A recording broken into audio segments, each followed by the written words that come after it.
دوای گەڕانەوە و دووبارە کارکردنەوەی هەڵۆی کەرکووک ڕۆژ دوای ڕۆژ گلێ و گازەندەی هاوڵاتیان لەسەر ئەو سیستەما زیاتر دەبێت. بەیاننامەیەک سەبارەت بە گەڕانەوەی هەڵۆی کەرکووک. ئەندامێکی ئەنجومەنی نوێنەرانی عێراق لە کۆنگرەیەکی ڕۆژنامەوانیدا داوا لەلایەنە پەیوەندیدارەکان دەکات کە ئەو کەسانی لە پشت ئەم پرۆژەیەوەن بدرێنە دادگا.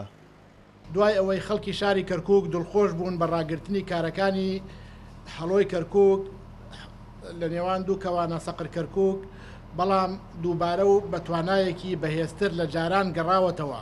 ئەمەش دەبێتە هۆی گومانکردن لەو لایەنانەی لە پشتی ئەم کارەوەن بە تایبەت بوونی بەڵگەنامە ئەوە دەسەلمێنێت کە هەڵۆی کەرکووک ئەم جارە بە بڕیاری فەرماندەیی گشتی هێزە چەکدارەکانی عێراق گەڕاوەتەوە و ئەمەش مایەی سەرسامی و نیگەرانیە لە کاتێکدا کارەکانی ئاسایشی ناوخۆ لە تایبەتمەندی دەسەڵاتەکانی کارگێڕی وزارەتی ناوخۆیە.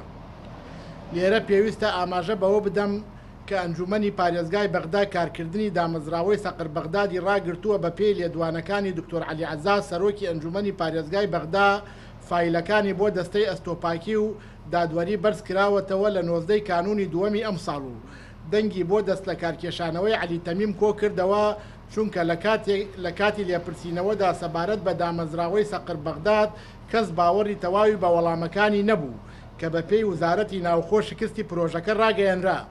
هاوکات ئەنجومەنی پارێزگای بەغدا لە 29 ئابی ئەم ساڵ کاری ئەمنیەتی لێ سندەوە چونکە لە ڕۆی هونەریەوە شکستی زۆری هەبوو. بۆیە داواکارم لە خودی وەزیری ناوخۆ بە دوواداچوون بۆ هۆکاری گەڕانەوەی سەقر کەرکووک بکات و لە کاتێکدا کاروباری ئاسایشی ناوخۆ کاری وزارەتی ناوخۆیە. هەر بۆیە داواکارم لە دەستەی ئەستۆپاکی فایلی سەقر کەرکووک هەڵبدەنەوە و یەکلایی بکەنەوە و ئەو لایەنانە بدرێنە دادگا ئەگەر سەرکێشیان لەو بارەیەوە کردووە هاوکات هەموو ئەو بڕەپارانەی لە هاوڵاتان وەرگیراوە بگەڕێتەوە بۆ خاوەنەکانیان یا ڕادەستی گەنجینەی دەوڵەت بکرێت. پارێزگاری کەرکووک بۆ وەکالەت دووبارە کارکردنەوەی هەڵۆی کەرکووک بۆ فەرمانی سەرۆکایەتی ئەنجومەنی وەزیرانی عێراق دەگەڕێنێتەوە. تجديد العقد كان من اختصاص رئاسة الوزراء. نوێکردنەوەی گرێبەستی کارکردنی ئەم پرۆژەیە لە دەستی سەرۆکایەتی ئەنجومەنی وەزیرانی عێراقا. لیژنەیەک هەڵسەنگاندنی بۆ ئەم پرۆژەیە کرد و دەرکەوت سوودی ئەمنی هەیە، بەڵام فەرمانی بەردەوامبوونی کاری ئەم پرۆژەیە لەلایەن سەرۆکایەتی ئەنجومەنی وەزیرانی عێراقەوە پێمانگەیشتووە. ئێمەش لیژنەیەکمان پێکهێناوە بۆ ئەوەی پاک بکرێتەوە لە هەر سەرپێچیەکی کارگێڕی و یاسایی.